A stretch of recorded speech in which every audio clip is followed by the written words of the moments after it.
जय हिंद बच्चों, आशा करता हूँ आप सभी बहुत अच्छे होंगे। तो आज हम NEP 2020 के हिसाब से, आपको पता है कि आर्ट्स या कॉमर्स वाले बच्चों को कुछ कोर्सेज मिले हैं, जैसे कि MDC मल्टी डिसिप्लिनरी कोर्स। तो इस मल्टी डिसिप्लिनरी कोर्स में के अंतर्गत आप BA यानी आर्ट्स वाले और कॉमर्स वाले बच्चों को साइंस का कुछ थोड़ा बहुत पढ़ना पड़ेगा, और इसी प्रकार से जो साइंस या के बच्चे हैं उनको भी आर्ट्स या कॉमर्स का MDC लेना पड़ता है और पढ़ना पड़ता है। तो सारी चीज़ों की नॉलेज आप लोगों को हो जाए, आपका स्किल अच्छा हो जाए, इसीलिए न्यू एजुकेशन पॉलिसी के तहत इन चीज़ों को आप पढ़ते हैं। तो यहाँ पर इस लेक्चर में, इस प्रेजेंटेशन में आपके सामने मैं मेटल्स एंड नॉन मेटल्स वाली जो सेकंड यूनिट है वो कवर करने जा रहा हूँ बच्चों। तो ऐसा नहीं है केवल आर्ट्स और कॉमर्स वाले इसे देखें, इसे साइंस वाले बच्चे भी देख सकते हैं, समझ सकते हैं, उनके भी ये काम आएगा। इस एक ही वीडियो में, वन शॉट वीडियो बोला है, इस एक ही वीडियो में आपकी ये पूरी यूनिट क्लियर कर देनी है, ख़त्म कर देनी है, फिनिश कर देनी है। तो आइए शुरू करते हैं। और जो आर्ट्स के बच्चे हैं वो हमेशा पूछते हैं कि हम इंग्लिश में ही लिखें, तो मैं यही कहता हूँ कि आप इंग्लिश या हिंदी दोनों में मिक्स करके भी लिख सकते हैं, हिंदी में भी लिख सकते हैं। जो हम बात करेंगे, ठीक है, वही आपने लिख देनी है।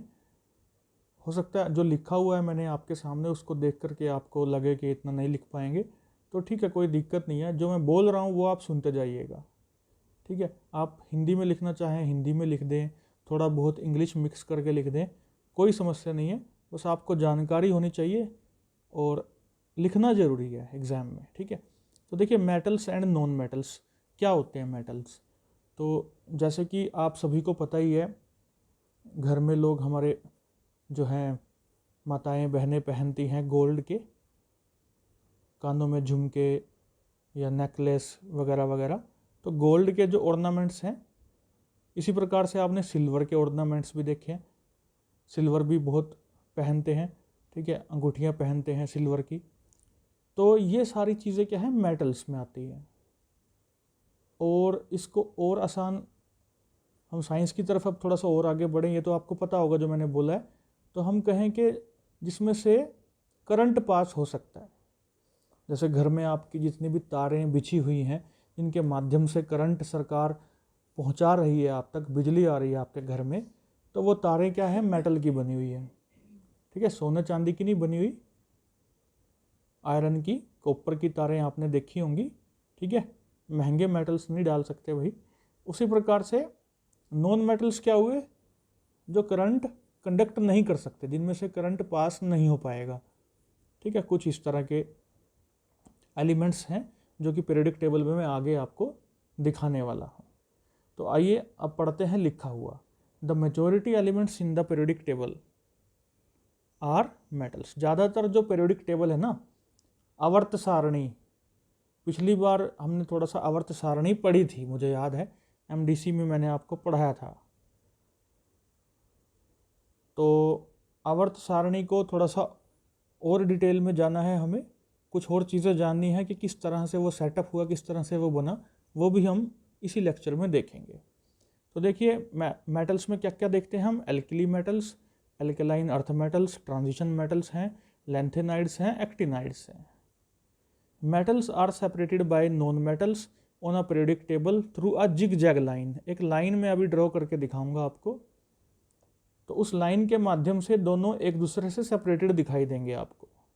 और उस लाइन पे जो एलिमेंट्स आते हैं ना, वो कौन से हैं, boron, silicon, germanium, arsenic, tellurium, polonium. ये जो आपको मैंने बताए हैं अभी अभी, ये सारे, ये 6 के 6, इनको बोल देते हैं हम सेमी मेटल्स या मेटलॉइड्स। मतलब कि जो ऐसी प्रॉपर्टी दिखाएंगे कि ये रिजेंबल करते हैं मेटल की तरह भी, मतलब मेटल को भी रिजेंबल करते हैं और नॉन मेटल को भी।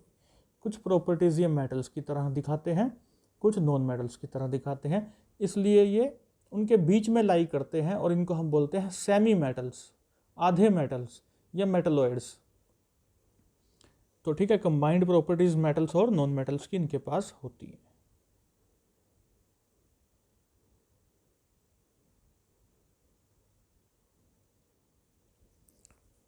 तो मेटल्स नॉन मेटल्स के बारे में आ जाए तो जितनी भी चीज़ें मैंने हिंदी में बोली हैं, ठीक है, उसको आप वैसे का वैसा अगर लिख देंगे तो कोई दिक्कत नहीं आएगी, आपको मार्क्स मिलेंगे। क्योंकि आप आर्ट्स के बच्चे ज़्यादातर हमारे साथ जुड़े हुए हैं और कुछ कॉमर्स के भी, तो कोई दिक्कत नहीं है आप हिंदी में अगर लिखते हैं। तो आवर्त सारणी क्या है, पीरियोडिक टेबल क्या है, ordered arrangement of the elements into rows and columns. Rows जो लाइनें ऐसे लिखते हैं, ऐसे होती है ना, ये रोज होती हैं, और जो ऐसे होती हैं वर्टिकल ऐसे जो मैं बना रहा हूँ स्क्रीन पे, ये कॉलम्स होते हैं। ठीक है, तो इनको रोज और कॉलम्स में अरेंज किया गया है, और जो बन कर के सामने आएगा, यानी कि ये इस तरह का डिज़ाइन जो बन के सामने आएगा, बहुत सारे डिब्बे बन जाएंगे उसमें हम एलिमेंट्स को रख देंगे और उसको बोलेंगे पीरियोडिक टेबल। ठीक है, यानी कि बॉक्सेस में प्रॉपरली इनको रख देना, लेकिन उसका भी कुछ आधार है, वो भी हम देखेंगे क्या आधार है, कैसे साइंटिस्ट ने इनको इन बॉक्सेस में एक के बाद एक रखा, एक के नीचे एक रखा, तो वो सारा जो आधार है वो भी चेक करेंगे। और हमारे पास कितनी रोज बन गई, 7 रोज बन गई, और हमारे पास कॉलम कितने बन गए, 18 कॉलम बन गए। तो आई होप ये चीज़ आपको, मतलब ये 1 नंबर का क्वेश्चन भी बन गया है बच्चों कि पीरियोडिक टेबल में कितनी रोज होती हैं और कितने कॉलम होते हैं। तो 1 मार्क के क्वेश्चन जो आएंगे वहाँ पर आपसे पूछा जा सकता है। आइए अब आगे बढ़ते हैं। ये रहा आपके पास पीरियोडिक टेबल। तो ये जो सबसे पहली आप देख पा रहे हैं, ये पिछली बार मैंने आपको याद भी कराया था, ट्रिक भी बताई थी, हलीना की रब से फरियाद। फिर दूसरे वाले की ट्रिक भी बताई थी मैंने, बेटा मांगे कार स्कूटर बाप रोए या बाप राजी। ठीक है, और इसी तरह से फिर हमने कुछ और ट्रिक्स भी करी थी। मैंने आपको उस वक्त शायद कैल्शियम तक याद कराए थे। ठीक है, तो अब एक तरह से कुछ ऐसा लिखा नहीं है कि कहाँ तक याद करने हैं, तो इसका मतलब आप पूरा याद करना चाहिए आपको, लेकिन इतना सारा कैसे याद करेंगे। ठीक है, ये पहला वाला जो है एल्कली मेटल का ग्रुप, दूसरा ग्रुप एल्कलाइन अर्थ मेटल का, ये तो याद करना जरूरी है। फिर आ जाइए बोरोन फैमिली पे, बड़ा एल्गा इन तालाब। ठीक है, नीचे वाले फिलहाल आप छोड़ सकते हैं, कोई ऐसी दिक्कत नहीं है। और फिर आ जाइए कार्बन फैमिली पे, कौन सी गीता स्नेहा प्रभा। ठीक है, फिर नाइट्रोजन फैमिली पे, नानी पापा आंसू सब बीमार। ये पिछली बार भी बता चुका हूँ मैं, बस एक रिवीजन चल रही है ये। उससे टीपो, फिर कल बारात आई ऑस्ट्रेलिया, हीना नीना और करमजीत जा रहे हैं मतलब। ठीक है, तो नीचे वाले फिलहाल आप रहने दे सकते हैं, आर्ट्स और कॉमर्स के बच्चे पढ़ रहे हैं तो कोई ऐसी दिक्कत नहीं है। जो साइंस के बच्चे हैं वो चाहे तो नीचे वाले भी याद करें, लेकिन उनके पास ये एमडीसी है ही नहीं। ठीक है, इसी प्रकार से यहाँ पर बहुत सारे एलिमेंट्स आप देख पा रहे हैं। अब ये सारे आप याद नहीं कर पाएंगे, लेकिन आपको पहली रो याद रख लेनी चाहिए मेरे हिसाब से। ठीक है, तो ये है जैसे स्कूटर, हमने बोला स्कूटर में चले जाओ, लेकिन टाइकम वे, कार में फिको निकू जारे। ठीक है, ये मैंने अपनी बनाई हुई है, आप चाहें तो इससे अच्छी कोई बना सकते हैं अगर बनाना चाहते हैं, और उस हिसाब से इसको याद कर सकते हैं, जैसा भी आपको ठीक लगे। अच्छा, रोज़ गिनवा देता हूँ आपको। देखिए, ये रही पहली रो, ये पूरी पहली रो, ये दूसरी रो है बच्चों, ये तीसरी है, ये चौथी है, ये पांचवी, this is 6th one, this is 7th one. अब आप कहोगे नीचे की दो क्या हैं, ये येलो वाली यहीं पर आएगी, येलो के पोर्शन में, ये रेड वाली यहाँ रेड वाले पोर्शन में आएगी। ठीक है, इसलिए ये अलग नहीं है, ये यहीं पर हैं। तो 7 रोज़ आपके सामने हैं, इसी तरह से कॉलम 1 2 3 4 5 6 7 8 9 10 11 12 13 14 15 16 17 18, तो 7 रोज़ भी गिनवा दी, 18 कॉलम भी गिनवा दिए। और जितने मैंने एलिमेंट्स याद करने को कहे हैं कम से कम इतने याद कर लें, कुछ तो पिछली बार याद करा चुका हूँ आप लोगों को, ठीक है। तो पिछली बार की भांति इनका एटॉमिक नंबर वगैरह दोबारा से एक एक नंबर में पूछा जा सकता है, आप लोग ध्यान रखिएगा। ये एल्केलाई मेटल्स हैं, बता देता हूँ, ये वाली alkali metals, alkaline earth metals, ये बोरोन फैमिली है, ये कार्बन फैमिली है, नाइट्रोजन फैमिली है, ऑक्सीजन फैमिली है, ये हैलोजन्स कहलाते हैं, ये नोबल गैसेस कहलाती हैं। ये 3D सीरीज़ है बच्चों, जो भी याद करी थी आपने।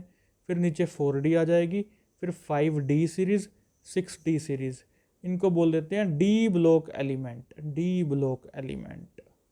इसी प्रकार से ये जो आप देख पा रहे हैं येलो लाइन, इनको बोल देते हैं लैंथेनाइड्स, और जो नीचे वाली लाइन है इनको बोल देते हैं एक्टिनाइड्स।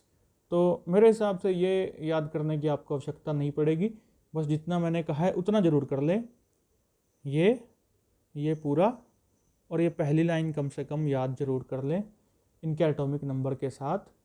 जो पिछली बार एमडीसी के मैंने कुछ ट्रिक्स बनाई थी वो भी आप देख लें, वो लेक्चर भी देख लें, वो आपके काम आएगा। मैं आगे बढ़ना चाहूँगा क्योंकि ये पिछले सेमेस्टर से रिलेटेड भी था, ठीक है, और ट्रिक्स मैंने दोबारा से रिवाइज भी करा दी हैं। उम्मीद करता हूँ आप कर लोगे अब, ठीक है। क्लासिफिकेशन ऑफ एलिमेंट्स, जैसा कि मैंने अभी थोड़ी देर पहले आपको कहा था कि जब शुरुआत में एलिमेंट्स डिटेक्ट होना, मतलब मिलना शुरू हुए नेचर में, तो अरेंज करना भी ज़रूरी था। चीज़ों को जब हम अरेंज कर देते हैं ना, तो उनको पढ़ना, उनको समझना, उनको समझाना बड़ा ही आसान हो जाता है। तो ज़रूरी था कि जो भी एलिमेंट्स मिल रहे हैं उनको एक प्रॉपर मैनर में, इंक्रीजिंग ऑर्डर में या डिक्रीजिंग ऑर्डर में, किसी तरह से तो लगाना ही चाहिए, ठीक है। तो धीरे धीरे मिलने लगे, जैसे 16 मिल गए, फिर 56 मिल गए, फिर 100 हो गए, ठीक है। ऐसे करते करते 118 हो गए। तो इतने सारे एलिमेंट्स को फिर अरेंज करना बहुत ज़रूरी था। तो देखिए क्या लिखा है यहाँ पर, many elements were discovered in the 19th century and the study of these elements individually was proving difficult. भाई एक एक एलिमेंट की स्टडी करते रहें या एक एक एलिमेंट बच्चों को पढ़ाना हो, ठीक है, बच्चे उसको याद कैसे रखेंगे आप सोचिए। तो जो एक तरह की प्रॉपर्टीज़ दिखा रहे हैं उनको क्यों ना एक ही जगह पे रख दिया जाए, जो अलग तरह की प्रॉपर्टीज़ दिखा रहे हैं क्यों ना उनको एक अलग जगह पे रख दिया जाए, ठीक है।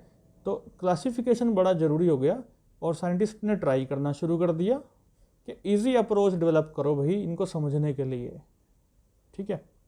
तो देखिए सबसे पहले मैं बड़ा ही इंपॉर्टेंट पढ़ाने जा रहा हूँ डोबेरिनर्स ट्राइएड्स, ठीक है। तो डोबेरिनर नाम के एक हमारे साइंटिस्ट हुए थे, केमिस्ट हुए थे। अब इन्होंने क्या किया, ये पूरा इनका नाम है यहाँ पे देखो, जॉन वोल्फगैंग डोबेरिनर, ठीक है। आप केवल डोबेरिनर याद रख लें, कोई दिक्कत नहीं है।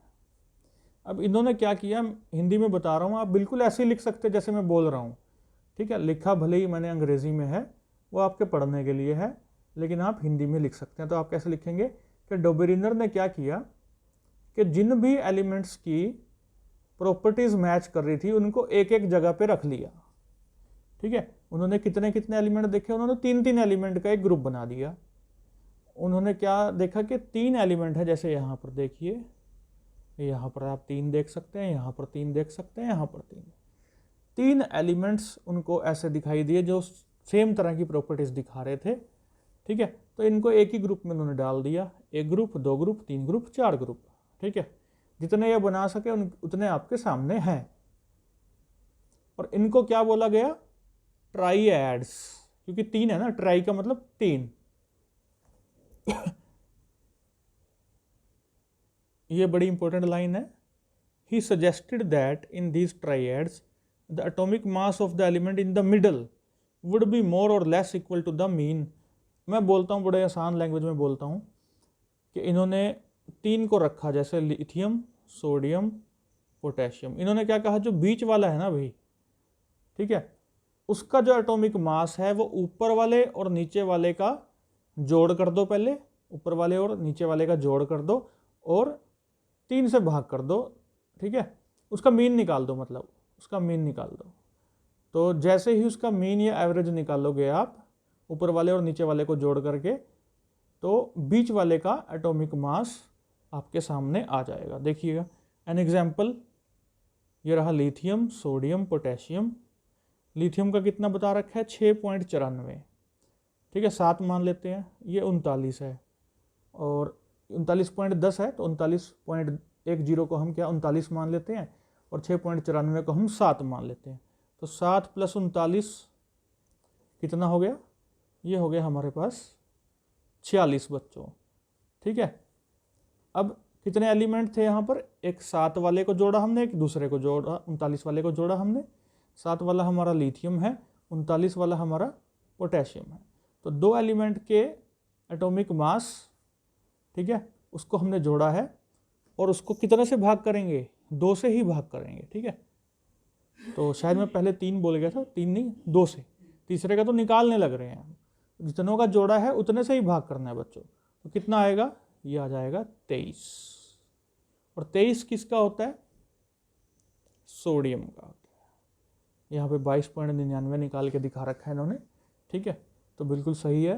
तो आई होप आपको बात समझ में आ गई होगी कि आपने क्या करना है, लिथियम, सोडियम, पोटेशियम ऐसे रखा, ऊपर वाले का एटॉमिक मास, नीचे वाले का एटॉमिक मास, उसको जोड़ देना है। ये 7 है, ये 39 है, और 2 से भाग कर देना है, तो बीच वाले का निकल आएगा।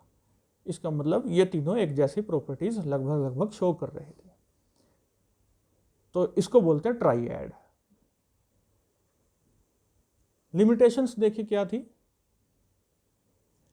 अब इन्होंने ट्राइएड्स तो बनाए, लेकिन सारे एलिमेंट जो उस वक्त पता थे सभी के ट्राइएड्स ये नहीं बना पाए, ठीक है। इन्होंने केवल 4 ही ट्राइएड बनाए थे, आपके सामने है, lithium, sodium, potassium, calcium, strontium, barium, chlorine, bromine, iodine, और सल्फर, सेलेनियम, टेलुरियम। तो इस प्रकार से पूरे सबके ट्राइएड्स उस वक्त नहीं बना पाए, इसलिए ये फेल हो गया। लेकिन कोशिश अच्छी थी, ठीक है, एटलीस्ट कोशिश तो करी ना उन्होंने, और कुछ हद तक सफल भी हुए। तो और सफलता हासिल करनी थी अभी, तो इसलिए आगे बढ़ते हैं। न्यूलैंड्स ऑक्टेव्स, अगले जो आए हैं वो कौन है, हमारे साइंटिस्ट न्यूलैंड्स, ओके। अब ऑक्टेव्स का मतलब, ऑक्टा का मतलब होता है बच्चों 8। एक मिनट, यस यहां पर थे ना, तो ऑक्टा का मतलब क्या होता है, 8, ठीक है। और हमारे सारे गामा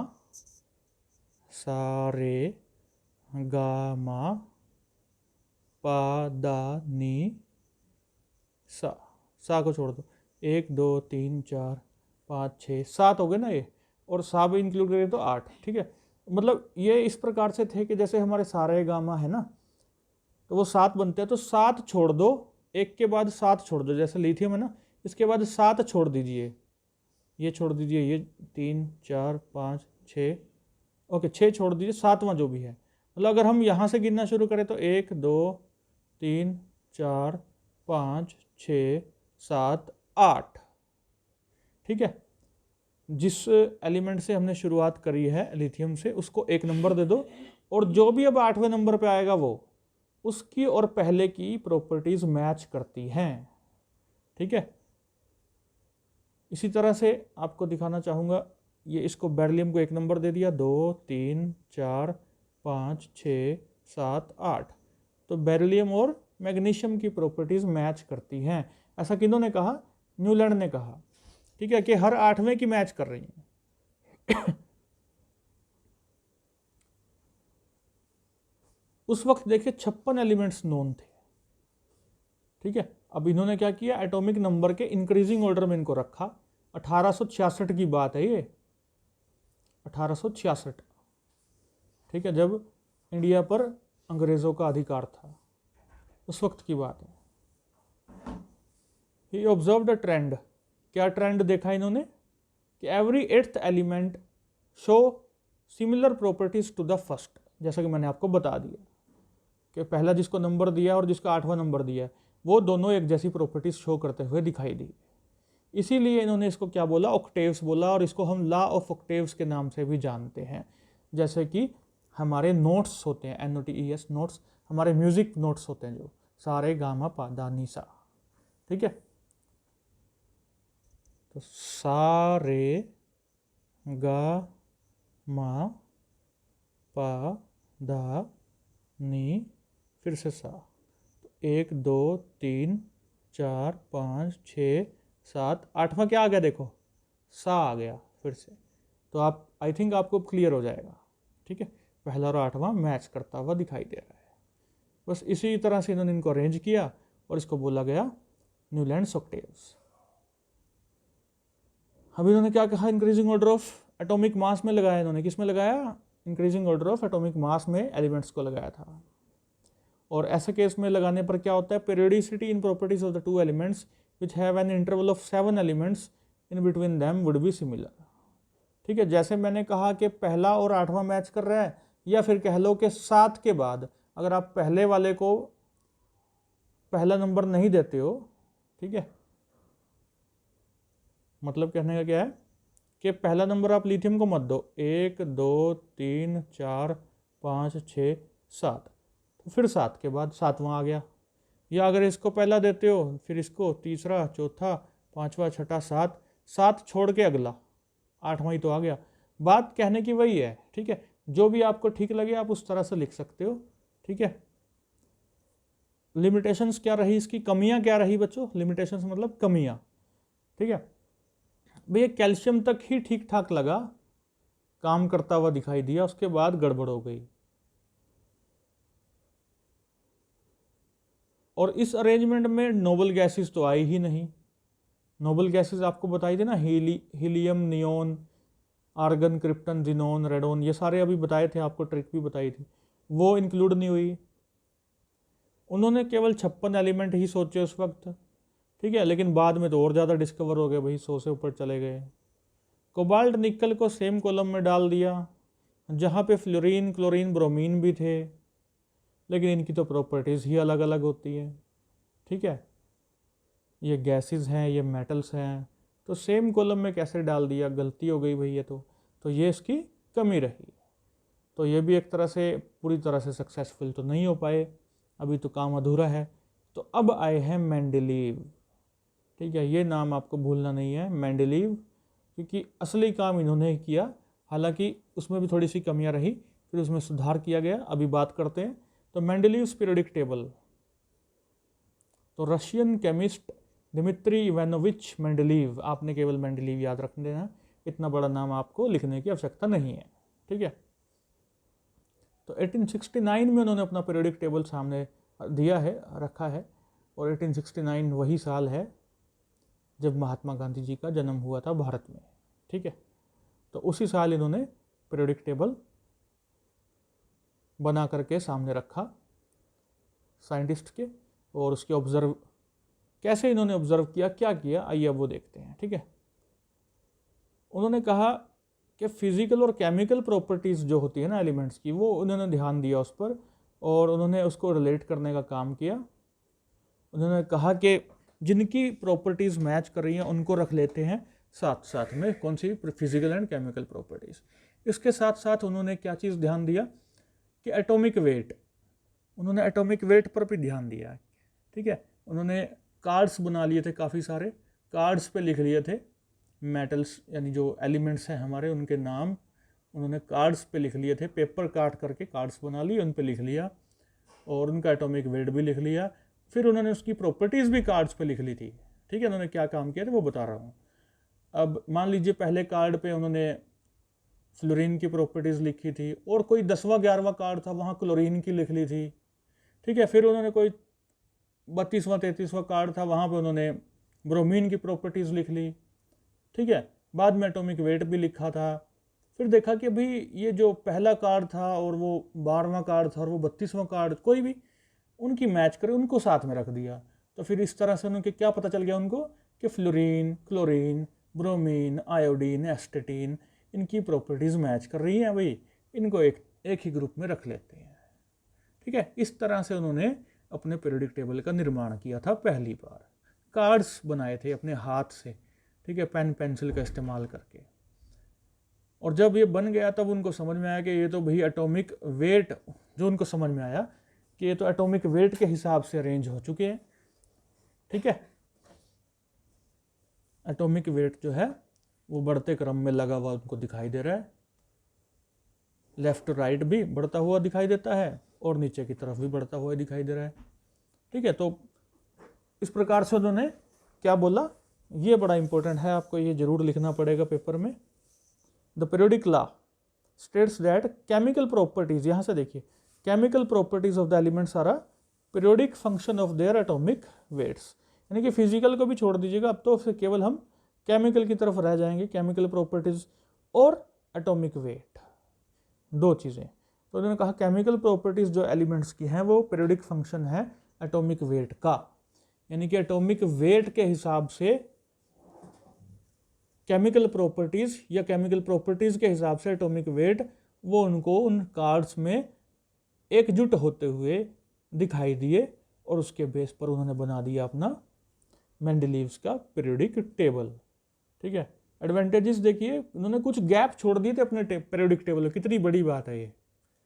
पीरियोडिक टेबल बनाते हुए उन्होंने कुछ बॉक्सेस, कुछ डिब्बे खाली छोड़ दिए और ये कह दिया कि एक दिन यहाँ ये डिब्बे भरेंगे, यहाँ कोई ना कोई एलिमेंट ज़रूर आएगा। और आज के टाइम पे ऐसा हो चुका है, पीरियोडिक टेबल पूरा हो चुका है और जहाँ जहाँ उन्होंने खाली जगह छोड़ी थी वहाँ पर एलिमेंट्स लगाए जा चुके हैं। ठीक है, उन्होंने एक और नाम दिया था, देखो, जर्मेनियम जो उस वक्त नहीं था, उन्होंने उसको बोल दिया था ईका सिलिकॉन। उस वक्त गैलियम नहीं था, उन्होंने बोल दिया था ईका एल्यूमिनियम। स्कैंडियम उस वक्त डिस्कवर नहीं हुआ था, उन्होंने बोल दिया था ईका बोरोन। और आपको बताना चाहूँगा कि ईका शब्द जो है हमारे प्राचीन भाषा संस्कृत से लिया गया है। ठीक है, तो संस्कृत के बिना सब कुछ अधूरा ही है। ठीक है, जिस प्रकार से हिंदी के बिना हम अधूरे, संस्कृत के बाद ही हिंदी आई है, संस्कृत से ही हिंदी आई है। ठीक है, तो ईका का मतलब उन्होंने ये संस्कृत का एक शब्द ले लिया, ईका। ईका मतलब वैसे तो एक होता है शायद। ठीक है, तो ईका सिलिकन, लेकिन उस वक्त तक जर्मेनियम, गैलियम, स्कैंडियम ये डेवलप नहीं हुए, ये डिस्कवर नहीं हुए थे। ठीक है, थे नेचर में लेकिन डिस्कवर नहीं हुए थे। और इन्होंने बोल्डली कहा कि ये ईका सिलिकन है, ये ईका एल्यूमिनियम है, ये ईका बोरोन है। तो एक एक नंबर का आपके सामने बड़ा ही इंपॉर्टेंट क्वेश्चन आ चुका है बच्चों। ईका बोरोन किसको कहा गया? स्कैंडियम को। ठीक है, एक नंबर का क्वेश्चन है ये, ईका बोरोन स्कैंडियम को कहा गया। ईका एल्यूमिनियम उन्होंने किसको कहा था? गैलियम को कहा था। और ईका सिलिकॉन जर्मेनियम को कहा था। अब देख लीजिएगा आज का पीरियोडिक टेबल, आप सिलिकॉन के नीचे जो जगह छुटी हुई है वहां पर जर्मेनियम फिट होता है, उन्होंने कहा था ईका सिलिकॉन। ठीक है, एल्यूमिनियम के नीचे जो जगह छुटी हुई है वहां पे उन्होंने कहा था ईका एल्यूमिनियम आएगा, आज का गैलियम आ गया है। ठीक है, और इसी तरह से स्कैंडियम, जो आज का स्कैंडियम है, वहां पे उन्होंने ईका बोरोन बोला था। तो बड़ी ही बढ़िया तरीके से, बड़ा अच्छा दिमाग लगा करके उन्होंने ये चीज़ें बताई थी बच्चों। फिर लिमिटेशंस कुछ रही, देखिए, फिक्स पोजीशन हाइड्रोजन की नहीं दे पाए वो, क्योंकि उसकी प्रॉपर्टीज़ जो है ना मैच कर रही थी एल्केली मेटल्स और हैलोजन से, यहाँ पे थोड़ा सा वो फंस गए थे। आइसोटोप्स के बारे में उनको पता ही नहीं था उस वक्त तक, तो यहाँ पर भी उनकी कोई गलती नहीं है। आइसोटोप्स जैसे हाइड्रोजन आपने देखा हुआ है बच्चों भी, क्योंकि मेरे साथ अब आप लोग आर्ट्स वाले बच्चे जुड़े हैं, कॉमर्स वाले बच्चे जुड़े हैं, तो देखिए 1H1 ये हाइड्रोजन होता है बच्चों, लेकिन 1H2 भी होता है, एक 1H3 भी होता है। ठीक है, इसको ड्यूटेरियम बोल देते हैं, इसको ट्रिटियम बोल देते हैं। तो यानी कि प्रोटियम जो पहला था 1H1, ड्यूटेरियम, ट्रिटियम। तो प्रोटियम तो चलो पता था उस वक्त, लेकिन ड्यूटेरियम, ट्रिटियम नहीं पता थे, आइसोटोप्स की जानकारी नहीं थी। ठीक है, ये बाद में आए, तो मेंडलीव की यहाँ पर कोई गलती बनती नहीं है, लेकिन हाँ हम लिमिटेशन में इसको लिखते हैं। Anomalous positioning of few elements, कुछ एलिमेंट्स उन्होंने इस प्रकार से रखे कि हाँ ये गलती बनती है। और देखिएगा, कोबाल्ट को उन्होंने निकल से पहले रख दिया बच्चों, the placement of cobalt before निकल, जबकि उन्होंने कहा था इसका तो एटॉमिक मास 58.9 है, इसका एटॉमिक मास 58.7 है। तो अगर वो रखना ही था तो फिर उनको एटॉमिक मास के अकॉर्डिंग, क्योंकि वो रख रहे थे चीज़ें, तो फिर कोबाल्ट को निकल के बाद क्यों नहीं रखा। तो यहाँ पर एक सवाल उठ गया, ठीक है, क्योंकि इसके अकॉर्डिंग अरेंज कर रहे हैं अगर वो एटॉमिक मास के अकॉर्डिंग, तो फिर उस हिसाब से तो फिर निकल पहले आना चाहिए था, ठीक है। हालांकि वो बात अलग है कि कोबाल्ट ही आता है, ठीक है। वो क्यों आता है, क्योंकि एटॉमिक नंबर के आधार पे जब अरेंज करेंगे ना तब चीज़ें सही हो जाएंगी, जो भी कमियां हैं वो दूर हो जाएंगी। लेकिन अभी हम मेंडलीव की कमियां ढूंढ रहे हैं, ठीक है। क्योंकि देखिए कमियां जब मिलती हैं तभी उसमें सुधार होएगा। आगे देखिए, these methods were the foundation on which the modern periodic table was built. अब उन्होंने ऐसा आधार दे दिया था कि अब मॉडर्न पीरियोडिक टेबल फाइनल वाला बन सके, ठीक है। The greatest contributor to the modern periodic table हम मेंडलीव को ही मानते हैं, ठीक है। Father of modern periodic table 1 number का क्वेश्चन है बच्चों आपके लिए, मेंडलीव को ही मानते हैं। और मॉडर्न पीरियोडिक लॉ को हम उनको इज्जत देने के लिए, रिगार्ड करने के लिए उनका क्या बोल देते हैं, Mendeleev's law to honour him, ठीक है, मेंडलीव्स लॉ भी बोल देते हैं। तो इस प्रकार से लिमिटेशंस आपके सामने ये 1 2 3 लिमिटेशंस आई हैं, तो ये आप ध्यान रख सकते हैं, पहली, दूसरी, तीसरी, ठीक है। अब आ गया final modern periodic table. Mendeleev वाला सबसे इंपॉर्टेंट है, और उसके बाद अगर कोई इंपॉर्टेंट है तो वो आपके सामने है मॉडर्न पीरियोडिक टेबल, ठीक है। तो मोजले नाम आता है बच्चों, 1 नंबर का क्वेश्चन फिर से बनता है आपके सामने, क्या है कि मॉडर्न पीरियोडिक टेबल देने वाले कौन है। तो आपने हेनरी मोजले लिख देना है नाम, 1 मार्क का क्वेश्चन यहाँ से आपका कंप्लीट हो जाता है, ठीक है। अब उन्होंने क्या किया था उन्होंने मेंडलीव वाले पीरियोडिक टेबल में, जो कि एटॉमिक वेट के आधार पर बेस्ड था, ठीक है, उन्होंने बेस क्या बनाया, मोजले ने एटॉमिक नंबर को इन्होंने बेस बनाया, ठीक है। He studied the wavelength of the characteristic X rays by using different metals as anti-cathode and showed that the square root of the frequency of the line is related to the atom। ये जो experiment इन्होंने किया था ना x ray के साथ, ठीक है, एटॉमिक, यहाँ से इनको लगा कि ये तो यार एटॉमिक नंबर की तरफ इंडिकेशन दे रहा है, एक इशारा कर रहा है एटॉमिक नंबर की तरफ, ठीक है। अब ये एक्सपेरिमेंट लिखने की कोई आवश्यकता नहीं है, हमारे आर्ट्स और कॉमर्स के बच्चों को कोई आवश्यकता नहीं है। आप सीधा क्या लिख सकते हैं कि मोजले ने जो पीरियोडिक टेबल दिया था वो उसका आधार क्या था, एटॉमिक नंबर, ठीक है, परमाणु संख्या, है ना। तो एटॉमिक नंबर उसका आधार था।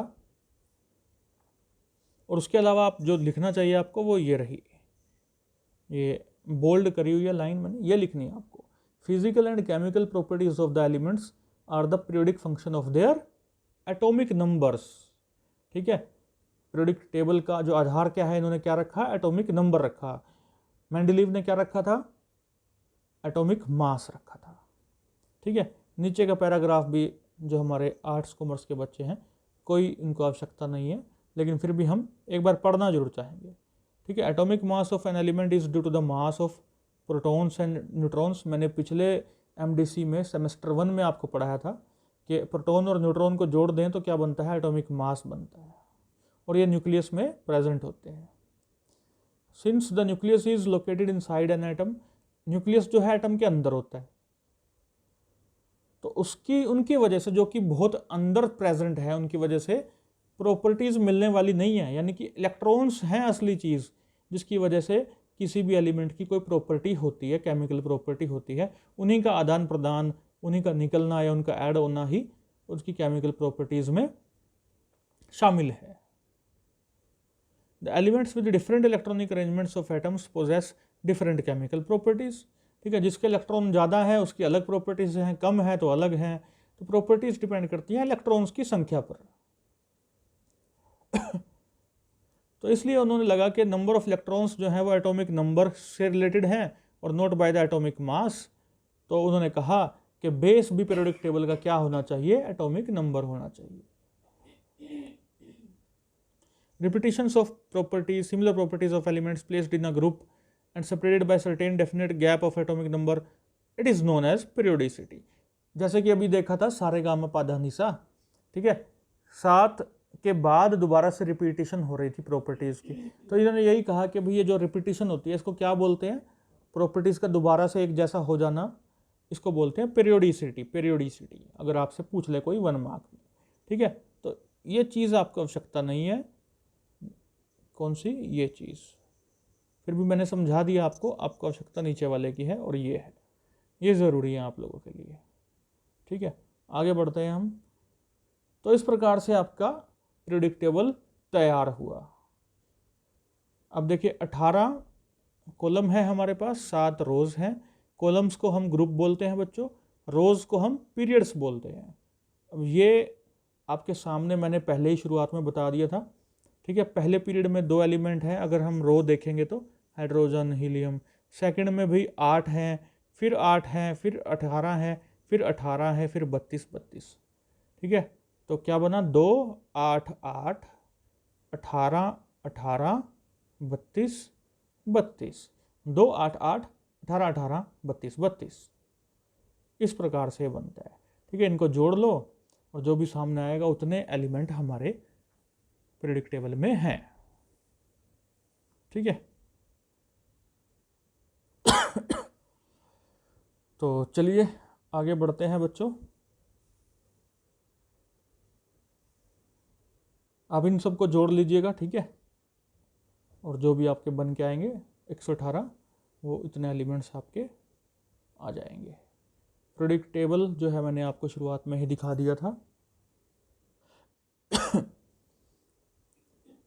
अब ब्लॉक्स मैंने आपको शुरुआत में दिखा दिए थे कि 4 ब्लॉक्स हैं भाई, S P D F. F block नीचे था जो अलग से नीचे येलो कलर में 2 अलग से मैंने कहा था ना, ये येलो कलर में जाएगा, ग्रीन कलर में जाएगा, ऐसा कुछ, तो वो एफ ब्लॉक एलिमेंट्स है। लेंथेनाइड्स और एक्टिनाइड्स की फॉर्म में मैंने आपको बता दिया था, ठीक है। एस ब्लॉक एलिमेंट जो पहले 2 होते हैं, 13 से 18 तक पी ब्लॉक हैं, और तीसरे से 12 तक डी ब्लॉक हैं, और फिर लेंथेनाइड एक्टिनाइड्स को एफ ब्लॉक बोलते हैं। ये कॉन्फ़िगरेशन है इनकी NS1 to 2, NS2, NP1 to 6, ये N-1, D1 to 10, NS1 to 2, फिर N-2 F की 1 to 14, N-1 D0 to 1, NS2, ठीक है। ये भी याद रखनी चाहिए क्योंकि 1 नंबर में पूछी जा सकती है। अब देखिए फिजिकल प्रॉपर्टीज़ ऑफ मेटल्स, ये तो आप अपने आप लिख देंगे अगर ये आ गया। आपको पता ही है कि लोहा कैसा होता है, हार्ड होता है, स्ट्रॉन्ग होता है, ठीक है। तो ज़्यादातर मेटल्स जैसे गोल्ड आपने देखा है, सिल्वर आपने देखा है, तो वो कैसे होते हैं, वो लगभग हार्ड होते हैं ना, सॉलिड होते हैं। लेकिन मरकरी आपने देखा है कभी, थर्मोमीटर के अंदर मरकरी होता है, और जिससे हम तापमान मेजर करते हैं, बॉडी में लगाते हैं टेम्परेचर डॉक्टर, तो एक पतली सी कैपिलरी होती है उसके अंदर, उसमें कुछ मेटल डाला होता है, और जैसे जैसे टेम्परेचर बढ़ता है बॉडी का, वो मेटल जो है उस कैपिलरी में ऊपर की तरफ चढ़ना शुरू कर जाता है, और जहाँ तक वो पहुँच जाता है वो हम टेम्परेचर मेजर कर लेते हैं बॉडी का। तो कोई सॉलिड तो ऐसे नहीं बढ़ सकता ना कैपिलरी के अंदर, लिक्विड फॉर्म में है, यानी वो लिक्विड है जो कि गर्म होने की वजह से एक्सपेंड करने लग रहा है, बढ़ने लग रहा है, तो वो क्या है, मरकरी है बच्चों, मरकरी, ठीक है। तो वैसे इसका निगलना डेंजरस है हेल्थ के लिए, हमारे लिए, ठीक है। इसलिए बच्चों के जो है थर्मोमीटर मुंह में लगाने के बजाय, ठीक है, बाजू के नीचे लगा देते हैं ताकि वो तोड़ ना दे उसको। फिर देखिए metals have high melting point, लेकिन गैलियम और सीजियम 2 ऐसे हैं जिनका लो मेल्टिंग पॉइंट है बच्चों। हाथ पे रख लो ना इनको तो पिघल जाएंगे। आयोडीन ये एक नॉन मेटल है, मेटल नहीं है, लेकिन मेटल्स की एक प्रॉपर्टी होती है कि वो चमकते हैं, जैसे गोल्ड चमकता है, चांदी चमकती है ना, एल्यूमिनियम चमकता है, उसी तरह से आयोडीन भी ना चमक मारता है, ठीक है। हमारी केमिस्ट्री के लैब में कभी आपका आना होगा तो आप बताइएगा, याद करा दीजिएगा, आपको आयोडीन दिखा देंगे, ठीक है। चमकीला होता है, चमक मारता है मेटल की तरह, लेकिन है नहीं मेटल ये।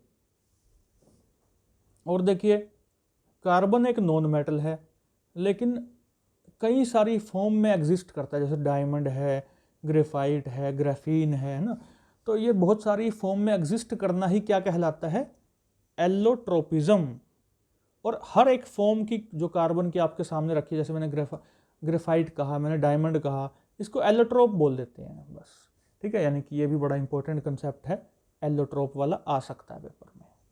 फिर देखिए मेटल्स जैसे लिथियम है, सोडियम है, ठीक है, इनको हम ना चाकू से काट सकते हैं।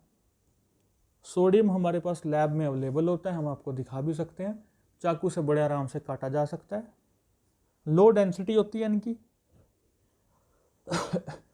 और लो मेल्टिंग पॉइंट भी होता है, ठीक है। आयरन का मेल्टिंग पॉइंट बहुत हाई होता है, 1000 से भी ऊपर।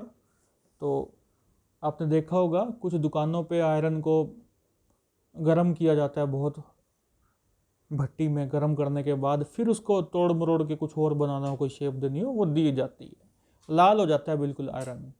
लेकिन सोडियम का क्या है कि जल्दी मेल्ट कर सकता है ये, और नाइफ से इसको, चाकू से इसको बड़े ही आराम से हम काट भी सकते हैं।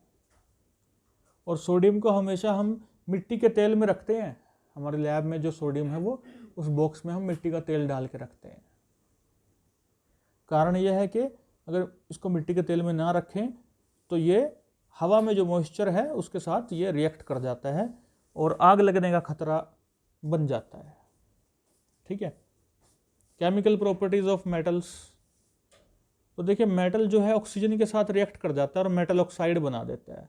जैसे मैग्नीशियम के रिबन होते हैं, ऑक्सीजन के साथ रिएक्शन कर जाता है मैग्नीशियम और MgO बना देता है, वाइट से कलर का चूने की तरह, ठीक है, MgO बना देता है। इसी प्रकार से देखिए कॉपर ऑक्सीजन के साथ CuO बना देता है। मेटल ऑक्साइड्स जो है ना, ये ऑक्साइड आपके सामने आ रहे हैं, कॉपर ऑक्साइड, मैग्नीशियम ऑक्साइड बनाया मैंने अभी, MgO, तो ये क्या होते हैं? बेसिक इन नेचर होते हैं भाई। लेकिन एल्यूमिनियम ऑक्साइड है जो Al2O3, जिंक ऑक्साइड है, ये एसिडिक और बेसिक दोनों तरह का नेचर रखते हैं। जो दोनों तरह का काम करता हो ना उसको बोलते हैं बच्चों एम्फोटेरिक। तो ये ऑक्साइड कैसे हैं? जो ऑक्सीजन के साथ रिएक्ट कर रहा है वो क्या बना रहा है? ऑक्साइड बना रहा है ये।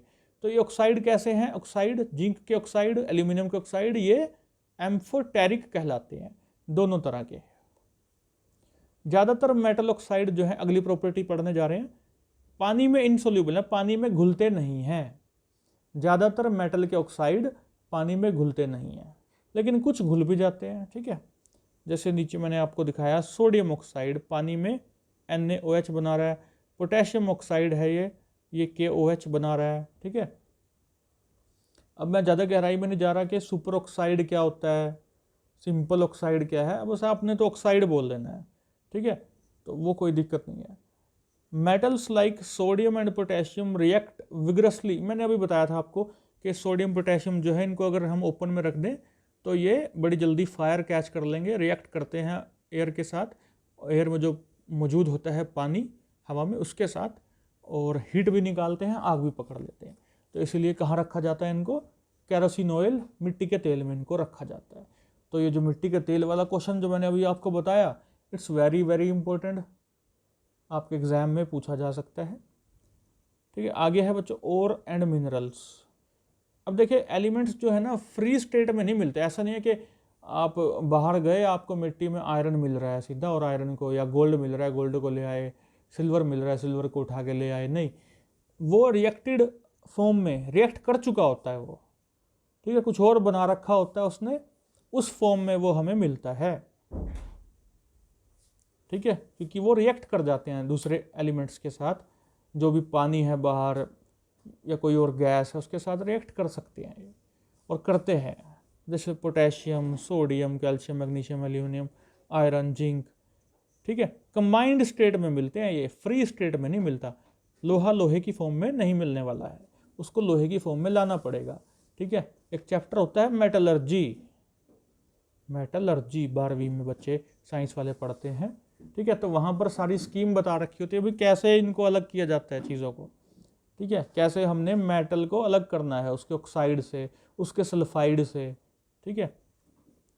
तो मिनरल्स क्या है? ये नेचुरल मटेरियल हैं जिसमें मेटल मिलता है हमें, कंबाइंड फॉर्म में मिलता है अर्थ में हमें, तो वो मिनरल कहलाता है। मान लीजिए मुझे 2 मिनरल मिल गए, एक मेरे गांव से मिल गया मुझे, एक मुझे किसी और गांव से मिल गया। 2 बड़े बड़े मिनरल मुझे मिल गए पत्थर की फॉर्म में, और दोनों में मुझे पता चल गया आयरन है। दोनों ही मिनरल कहला रहे हैं क्योंकि दोनों में आयरन है, ठीक है। लेकिन वो वाला पत्थर, वो वाला मिनरल और ORE और कहलाएगा, जिससे मुझे प्रॉफिट हो सके, ठीक है। मान लीजिए मुझे अपने गांव से जो मिनरल मिला, मुझे जो एक बड़ा पत्थर मिला मुझे आयरन का, मैं बोल रहा हूं इसमें आयरन है, ठीक है। एक पत्थर मुझे मिल गया, एक मिनरल मुझे मिल गया, इसमें आयरन है बच्चों, Fe आयरन है, ठीक है। तो इसमें से मैंने आयरन को निकालना है। इसमें आयरन केवल Fe की फॉर्म में नहीं है, ठीक है, ऑक्साइड या सल्फाइड या किसी और फॉर्म में है। हमें Fe चाहिए अकेला, ठीक है। Fe2O3 हमें नहीं चाहिए, हमें ऑक्साइड नहीं चाहिए, हमें सल्फाइड नहीं चाहिए। तो प्रोसेस लगानी पड़ेगी भाई, इंडस्ट्री में जाना पड़ेगा, ठीक है, सेटअप लगाना पड़ेगा, रिएक्शंस लगाने पड़ेंगे, फिर जा करके हमें क्या मिलेगा, आयरन मिलेगा अकेला। तो ये जितना भी काम करना पड़ेगा मुझे बीच में, इसमें मेरा खर्चा आएगा अच्छा खासा, है ना। अब मान लीजिए खर्चा आ गया 100 रुपये का, और जो आयरन मिला उसको बेचने पर मुझे बस 50 रुपये मिले, तो ये तो उल्टा नुकसान हो गया भाई। ऐसे मिनरल को, ऐसे पत्थर को, ऐसे मिनरल को हम ORE और नहीं कहेंगे, जिससे हमें फ़ायदा नहीं होगा, ठीक है। हमारे पास ऐसी टेक्निक है कि हमें पता लग जाता है शुरू में कि इसमें कितना आयरन या कितना मेटल हमें मिलने वाला है। अब एक दूसरा हमें पत्थर मिल गया एक, इसको भी हम क्या बोल रहे हैं, अभी मिनरल बोल रहे हैं। इसमें भी आयरन है, लोहा इसमें भी है, ठीक है। इस पर भी मैंने बहुत सारी प्रोसेसेस लगाई, मेरा खर्चा फिर से 100 रुपये का आया, और मुझे आयरन अलग होकर के मिल गया बच्चों। अब इसको मैं बेचने गया, जब बेचने गया तो ये 200 रुपये में बिक गया मान लो, तो मेरे को प्रॉफिट हुआ ना। तो अब इस मिनरल को क्या बोल सकते हैं हम, और। तो ऐसा मिनरल जिससे हमें प्रॉफिट भी हो जाए और बड़ी ही आसानी से हम उसमें से मेटल निकाल सके, क्योंकि मेटल उसमें ज़्यादा है, ठीक है। तो उनको बोल देंगे हम ORE और, ओके। अदरवाइज मिनरल तो रहेगा रहेगा सभी, इसलिए सभी मिनरल्स और नहीं होते, लेकिन हाँ सभी ओर्स मिनरल होती हैं, ठीक है। तो आई होप ये आपको समझ में आ गया होगा। अब बस आपको ना एक एक 2-2 नंबर वाले क्वेश्चन इस प्रकार से मिल सकते हैं। देखिए ये आपके सिलेबस में मेंशन है कि आयरन की और या मिनरल्स बताओ, तो आपको आपके सामने मैंने 1 2 3 4 5 6 7 बता रखी है, और जो ग्रीन कर रखे हैं ना वो आप याद कर लो, बस आपने ये भी याद नहीं करना। मैग्नेटाइट याद रखो, हेमेटाइट याद रखो, लिमोनाइट, सिडराइट, और इनका फॉर्मूला। मैग्नेटाइट का Fe3O4 है, हेमेटाइट बहुत इंपॉर्टेंट है, हेमेटाइट, ठीक है, ऊपर लिख भी रखा है, मेन ओर ऑफ आयरन है, ठीक है। Fe2O3 फार्मूला है। लाइमोनाइट FeOOH.NH2O ये फार्मूला है। सिडराइट का FeCO3। आप कोई फार्मूला याद रखें ना रखें, आप मैग्नेटाइट और हेमेटाइट का फार्मूला जरूर याद रख लें, ठीक है, खासकर हेमेटाइट का। तो ये 4 ओर्स हैं इनकी, आयरन की, और इनके फॉर्मूले और इनके नाम आपको याद रखने चाहिए, ठीक है। ये आपके सीधा प्रश्न आएगा क्वेश्चन में, क्वेश्चन पेपर में क्या क्वेश्चन आएगा, राइट द ओर्स ऑफ या right the minerals of iron. तो ये चारों के चार आपने लिख देने हैं, ठीक है। 1 नंबर में आएगा तो 1 से भी काम चल सकता है, बाकी वो अगर 1 नंबर में भी ऐसे लिख दें कि राइट 2 ओर्स ऑफ आयरन, तो वो आधा आधा नंबर की 2 बनेंगी, फिर कम से कम 2 तो याद होनी चाहिए आपको। फिर है कॉपर की बच्चों, कॉपर की भी आपके सामने बहुत सारी लिख दी है मैंने, लेकिन ग्रीन कलर कर दिया जो इंपॉर्टेंट है। मेलाकाइट, एजुराइट, काल्चोसाइट, बोर्नाइट, काल्कोपायराइट। तो इनके फॉर्मूलाज भी सामने लिखे हुए हैं, CuCO3.CuOH ट्वाइस, मेलाकाइट बोलेंगे इसको,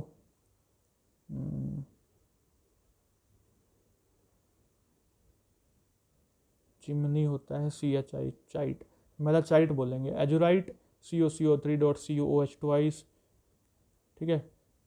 काल्कोसाइट आ गया Cu2S, इंपॉर्टेंट है, ठीक है। फिर बोर्नाइट आ गया Cu2S.CuS.FeS। फिर है कैल्कोपाइराइट आ गए, CuFe2, FeS2, ठीक है। इसमें सारी आप अगर ग्रीन वाली सारी याद रख सकें तो बड़ी अच्छी बात होगी, नहीं तो आप कम से कम 2 जरूर याद रख लें, ठीक है। जो भी 2 आपको ठीक लगे आप ज़रूर याद रखें। इनका तो फॉर्मूला भी आसान है, Cu2S। फिर है बच्चों एल्यूमिनियम। एल्यूमिनियम के ये तीनों इंपॉर्टेंट हैं, बॉक्साइट, क्रायोलाइट, कोरंडम। कोरंडम का फॉर्मूला बड़ा आसान है, Al2O3, Al के पैर में 2 और O के पैर में 3, बहुत इंपॉर्टेंट है बच्चों, ठीक है। इसी प्रकार से बॉक्साइट में क्या कर देना है, बस डॉट H2O लगा देना 2, और Na3AlF6 ये क्रायोलाइट होता है। फॉर्मूला नाम भी दे रखे हैं, आप ये वाले नाम याद रखें, ठीक है। बीच का तो केमिकल नेम है, आप याद रख सके तो अच्छी बात है, नहीं तो कोई दिक्कत नहीं है। आपका फॉर्मूला और का नाम याद होना चाहिए। और का नाम तो बहुत ज़रूरी है, आपका क्वेश्चन आने वाला है पक्का, मैं पक्का बता रहा हूँ, ठीक है। बॉक्साइट, क्रायोलाइट, कोरंडम याद रख लीजिएगा बच्चों, 3 ओर्स हैं। लास्ट टॉपिक है हमारा एलॉयज़। तो देखिए एलॉय व्हील तो आपने सुनी रखे होंगे, लड़कों ने, लड़कियों ने, सभी ने, है ना। आजकल एलॉय व्हील डलवाते हैं कार्स के पहियों में। तो एलॉय क्या होता है, उसमें ताकत है, वो स्ट्रॉन्ग है, स्ट्रेंथ उसकी अच्छी है। क्यों है, क्योंकि वो 2 या 2 से ज़्यादा मेटल से मिल करके बना होता है। केवल आयरन से नहीं बना, उसमें कुछ और भी ऐड कर दिया है, ठीक है। या तो 2 मेटल से बना है या एक मेटल और नॉन मेटल से बना है। देखिए एलॉय को कैसे बनाते हैं, एक मेटल लिया और इसको पिघलाना शुरू कर दिया आग लगा के, जैसे भी भट्टी में, है ना।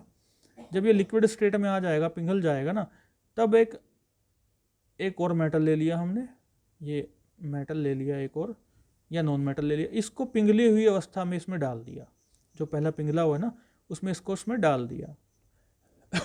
अब इसके जो कण हैं, इसके जो एटम है और इसके एटम है आपस में हो जाएंगे क्या, मिक्स हो जाएंगे। फिर इसको कर देंगे ठंडा, तो जो ठंडा होके बनेगा वो क्या कहलाएगा, एलॉय, ठीक है। इस तरह से एलॉय बनाए जाते हैं बच्चों।